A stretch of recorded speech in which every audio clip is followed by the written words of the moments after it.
મોરબીમાં સ્થાનિક સ્વરાજ્યની ચૂંટણીના પડઘમ વાગતાની સાથે જ પક્ષ પલટાની મોસમ શરૂ થઈ ગઈ છે। થોડા સમય પૂર્વે કોંગ્રેસ સાથે છેડો ફાડી ભાજપમાં જોડાયેલા પૂર્વ જિલ્લા કોંગ્રેસ પ્રમુખે ફરી વિધિવત રીતે કોંગ્રેસમાં ઘર વાપસી કરી છે। તેમની સાથે અંદાજે 30 જેટલા સક્રિય કાર્યકરોએ પણ ભાજપ છોડી કોંગ્રેસનો ખેસ ધારણ કરતા રાજકારણમાં ગરમાવો આવ્યો છે। કોંગ્રેસમાં પરત ફરેલા પૂર્વ જિલ્લા પ્રમુખે જણાવ્યું હતું કે તેમણે અગાઉ ક્ષણિક ગુસ્સામાં આવીને પક્ષ છોડવાનો નિર્ણય લીધો હતો।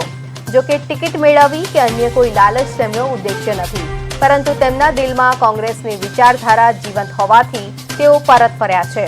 ચૂંટણી ટાણે જ પ્રભાવશાળી નેતા અને તેમના સમર્થકોના પુનરાગમનથી મોરબી કોંગ્રેસમાં ઉત્સાહ જોવા મળી રહ્યો છે, જ્યારે ભાજપ માટે આ એક મોટો આંચકો માનવામાં આવી રહ્યો છે।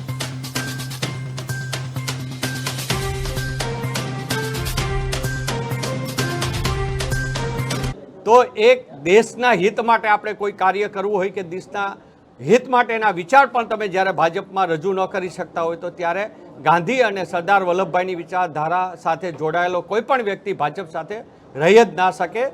અને એ વસ્તુ આજે મુકેશભાઈ ફરીથી કોંગ્રેસની અંદર પ્રવેશ લીધો છે ભાજપને છોડીને, ત્યારે એની ઉપરથી બહુ સાબિત જ થાય કે ગોડસેની વિચારધારા અને કોંગ્રેસમાં ગાંધી અને સરદારની વિચારધારા સાથે ચાલનારા લોકો અલગ અલગ છે। કિશોરભાઈની લાગણી, કોઈ ભેદભાવ મારે કિશોરભાઈ સાથે નહોતો। એ કોંગ્રેસમાં હતા, હું ભાજપમાં હતા। અમે અઠવાડિયે 10 દિવસે મળતા। એ મારા કાયમ મને એ મિત્રની ઘોડે માનતા, હું એને મિત્રની ઘોડે માનતા। એ અહીંયા મહેન્દ્રનગર આવ્યા હોય તો મને ફોન કરે પ્રમુખ, મને આજની તારીખમાં એ પ્રમુખ કહેતા। કિશોરભાઈનો ફોન આવે એટલે એમ પૂછે પ્રમુખ ક્યાં? મને 2 વાર એના ફોન આવ્યા હતા, પ્રમુખ પાછા આવો, પાછી આપણી જોડી બનાવી બેની। અમે શરૂઆતમાં જિલ્લા કોંગ્રેસ, અહીંયા હું પ્રમુખ હતો ત્યારે એ વિરોધ પક્ષના નેતા હતા। અમે બે ફર્સ્ટ ક્લાસ સંગઠન ઊભું કર્યું હતું।